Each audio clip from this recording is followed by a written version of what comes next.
Hey guys, it's Eshani, aka Total Makeup Junkie 101. So Urban Decay just released a brand new collection which they call Born to Run. Now when I saw the promotional pictures for this collection, I was very excited. It's been a while since I have been super excited about a new Urban Decay collection, but something about just the overall theme of this collection and the compact size of it got me really excited. I didn't get this PR package until after the collection had already launched at Sephora and on the Urban Decay website, and I did actually purchase the collection myself from Sephora. It still hasn't come in the mail. I don't think it's supposed to show up until tomorrow or the following day. But anyways, this is the PR box that I got from Urban Decay. The whole premise behind the theme of this collection, Born to Run, is that it is a travel inspired collection. So even the PR box looks like a little travel train case. There has never been a saying that is more appropriate to my life, will work for makeup. Literally story of my life. The little PR box did include the new eyeshadow palette that I was personally so excited to try out. All three of the lipsticks, the 3 eyeliners, and then the travel all-nighter setting spray. So as always in my review videos, we will be doing in-depth reviews on every single product in this collection. I'll let you guys know my thoughts. I just dropped a lipstick, which is probably the little thud you heard, but anyways, let's just kick off the review by talking about the product I know you guys are the most interested in hearing about. This is the new Born to Run eyeshadow palette. This palette retails for $49. I'm not sure if it's limited edition. I even checked the Sephora website and it's not particularly labeled as limited edition, but as always with new makeup releases, until I have a confirmation that it's permanent, if you want this palette, I would say snatch it up sooner rather than later. So here's what the box of the palette looks like. It does say UD Born to Run, and then the back has all the colors kind of laid out, and then this is what the actual palette itself looks like. I actually really like the packaging. It's got a bunch of like little photographs from places all over the world. It's like a little collage. The palette itself is a pretty heavy plastic palette. This part of the palette, like the design portion, is like a little cardboard sticker type thing. I mean, if you really wanted to peel it off, I'm over here trying to peel the corners and it will peel off. The palette itself is held shut with a magnet. There is a really large mirror across the top. The mirror does fold back to reveal 21 different eyeshadows. I gotta say, this eyeshadow palette, just looking at the color scheme of it, it has my heart. When I saw this, when I saw the promo pictures online for this before it was even released, I got super excited because yes, it is a wearable palette. However, you're getting the wearable colors, the wearable fun shades with the flood of warm neutral palettes we have been seeing on the market. It's really nice to see a palette that has pretty much equal warm and cool tones. You're getting all your basic staple shades that you need to create a full eye look. You're getting mattes, you're getting shimmers, you're getting foiled metallic shades. Nothing in here is overly chunky glittery. Here are swatches of the 7 colors across the top row of this palette. From left to right, we have the shades Breakaway, Stranded, Blaze, Weekender, Still Shot, Riff, and Good as Gone. Here we have the second row of the palette swatch. From left to right, we have the shades Hell Ride, Baja, Accelerate, Guilt Trip, Ignite, Smog, and Wanderlust. And then here we have the 7 shades in the bottom row of the palette. From left to right, we have Wild Heart, Punk, Double Life, Jet, Drift, Radio, and Big Sky. Okay, so let's talk about the texture of these. I am so freaking impressed. So in terms of the matte shades we have in this palette, we've got these 4 shades across the top row. We've got this one, and this one. Those are your mattes. The matte formula is pigmented, it's creamy, it's blendable. I didn't really have an issue with any fallout falling on my face, but if you kind of go in with a fluffy brush, you will notice a little bit of powder kick up in the pan. These are honestly beautiful mattes to work with. I have Riff through my crease and it built and blended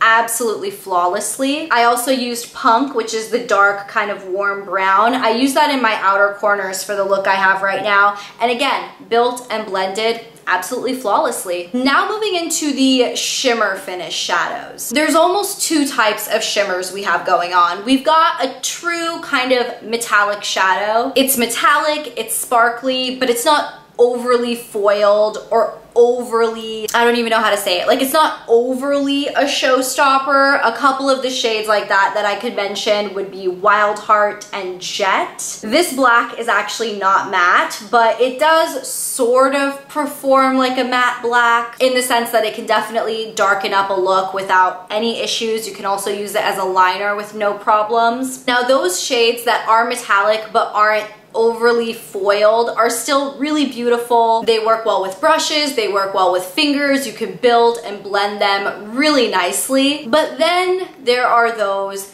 that are super foiled. Ignite, Smog, Wanderlust, Big Sky, Radio, Drift. These colors are glorious. I mean, life-changingly glorious. They are smooth, they're pigmented, they're foiled, they're not hard to work with, they're not a chunky glitter by any means. This is no Midnight Cowboy Rides again. If you're an OG Urban Decay fan, you probably know what I'm talking about. None of these have a chunky glitter. The best part about those foiled shadows is they work equally well with your fingers or with brushes. So you don't have to go out of your way using different application methods or wetting your brush or doing anything special to get the foiled effect. I actually use the shade Double Life all over my eyelids today. It is so stunning. It's like a duochrome warm chocolate brown to almost like a dark charcoal gray. Super unique duochrome shadow. Nothing that I've really ever seen before. I know some of you guys are probably looking at like these 9 shadows over here in particular and thinking, yeah, that looks like this whole section right here. It just looks like a true warm eyeshadow palette. I already have that in my collection, but then you slowly start pulling these colors in and you're like, wait, I don't really have a warm palette that also incorporates an olive or a couple of like seafoam teals. At least that's what was running through my head, is I don't really have anything like that. And I gotta say, the best part about this palette is the sheer versatility of it. All of the matte basic colors that Urban Decay included that you might need to kind of get a well-rounded eye look, I feel like work for both cool tones and warm tones. I just think they did a good job curating this palette. It's a very well curated palette. It is a really good just take it and go palette. You can do a day look, you can do a night look, you can do cool tone, warm tone, smoky, neutral, literally whatever your little heart desires, you could probably get it out of this palette. Like I said, I have a backup of this palette coming in the mail in a couple days and I have absolutely no issues with that whatsoever. I love this thing. In terms of some housekeeping related things regarding this palette, the bulk was made in the USA with US and or imported ingredients, and this palette was assembled in the Dominican Republic. You're getting 21 pans of eyeshadow. Each pan holds 0.8 grams of shadow, which is about half of a full-size Urban Decay eyeshadow. It's just a little bit more than half of a full size. That means that you're getting 16.8 grams of shadow total in this palette. Breaking that down, that means that you're paying $2.92 per gram for the shadows in this palette, which I will say is very reasonable. With the variety of colors you're getting and with the amount you're getting, I think it is a super great value. Moving on to the next products in the collection, Urban Decay launched 3 new shades of their Vice lipstick. The lipstick packaging is also exclusive for this collection. It matches the palette really well, which I think is super cute. The top of the lipstick does have UD embossed on it, and then the bottom of the lipstick does have your sticker label with the color and the finish. There is a little UD kind of embossed on the lipstick bullet itself. Here's a look at the 3 shades of lipstick that Urban Decay released for this collection. From left to right, we have the shades 66,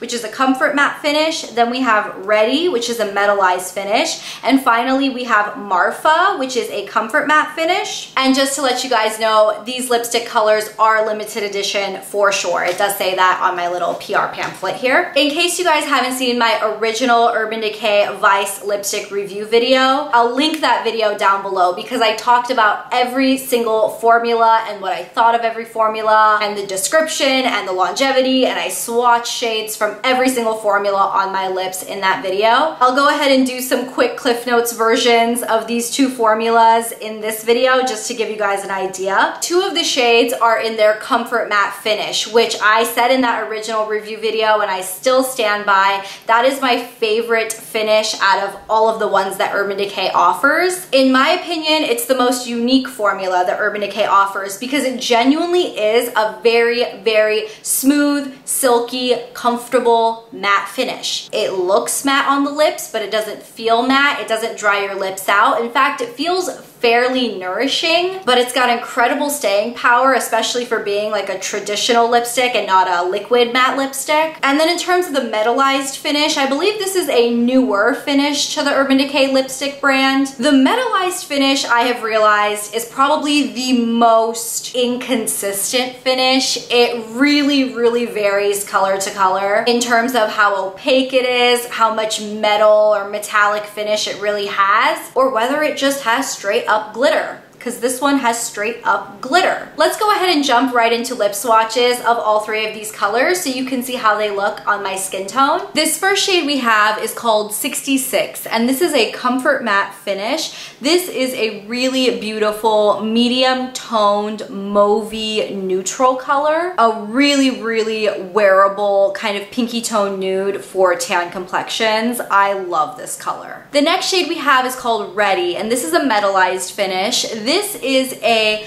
really sheer, kind of like a warm red base with a lot of gold and pink, almost like glitter in it. It can be built up, but you have to build it up with like 10 passes of the product. Like I went over my lips quite a few times to get this opacity, but because of the sheerness of it, I could see this color working really well over lip liners, like red or pink lip liners. And then the final lipstick we have is called Marfa, and this is another comfort matte finish. Now this color definitely performs a little bit different than most of the other comfort mattes I've tried. First off, it has a little bit of shimmer in it. It is a dark plummy purple with some almost pink sparkle in it. It's definitely not as chunky as the metallized one I just showed you, but there is some visible sparkle. The formula on this one is also a little bit drier than 66 or most of the other comfort mattes that I've tried. It doesn't glide on quite as smoothly and feel quite as comfortable. I gotta say, overall, I love all three of these lipsticks. These are all really, really beautiful. I mean, between the Kick-Ass eyeshadow palette and all three of these lipsticks, Urban Decay they already did just a killer job with this whole collection. Each of these lipsticks retails for $18 a piece, and you get 3.4 grams of product, which is a very, very decent amount of lipstick. Next up, let's talk about the three shades of 24/7 Glide On Eye Pencils that Urban Decay launched with this collection. There are two new shades that were launched in this collection and one cult favorite shade that's been around. The cult favorite shade is called Lucky. The two new shades are Double Life and Overdrive. Here are swatches of all three of those eye pencils on my arm. From left to right, we have Lucky,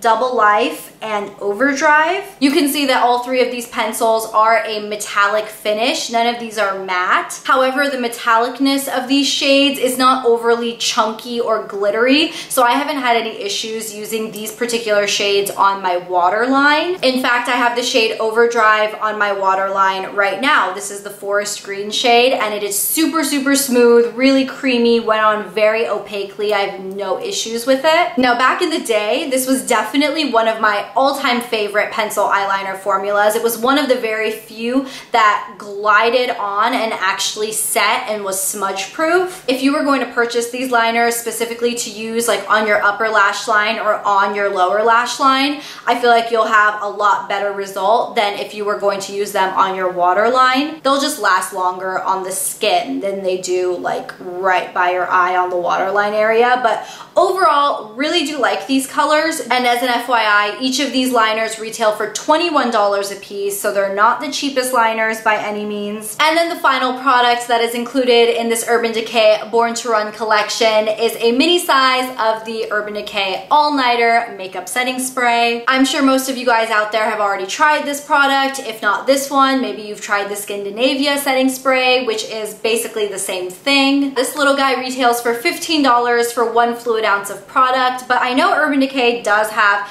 a travel all-nighter setting spray already available. I just looked it up and the other travel size is also $15 for 1 ounce, and it just has the original all-nighter packaging on it. This is just the exclusive sticker Born to Run packaging. For those of you guys that haven't tried this setting spray before, it is definitely one of the best long-lasting makeup setting sprays on the market. It's not just one that makes you look, you know, more dewy and less cakey and stuff like that. This will actually lock in your makeup. It does a really, really good job. I really do love this, especially when I do a full face. Alrighty guys, so there we have it. That was my review on the full Urban Decay Born to Run collection. Haven't been impressed with a full Urban Decay collection the way I have been with this one in a really long time. I love all the products in the collection. I love the size of the collection. I love how well it was curated. I love the color scheme. I love the formulas. I love that there wasn't just a bunch of re-promoted products that we've seen over and over. I think Urban Decay did a great job. I have absolutely nothing bad to say about this. Please let me know what your thoughts are in this collection in the comments down below, or if you already picked up anything from the collection, let me know what you think of it. And if you guys are already subscribed to my channel, thank you guys so much for your support. If you guys wouldn't mind hitting the bell button down below, that'll turn on the notifications for my channel. So YouTube will actually notify you every time I upload a video. For some reason, some of my uploads haven't been going into people's subscription feeds, even though they are subscribed to my channel. YouTube is they're just messing with their algorithm a whole hell of a lot, and it's really messing up some content creators a whole hell of a lot. But if you guys could just help us out and just hit the bell button to be notified anytime I upload a new video, subscribe, thumbs it up. We really, really appreciate it. So on behalf of me and all my other fellow content creators, we really appreciate you guys watching and supporting us. That is everything. I will talk to you guys in my next video on Thursday. I'll see you then. Bye.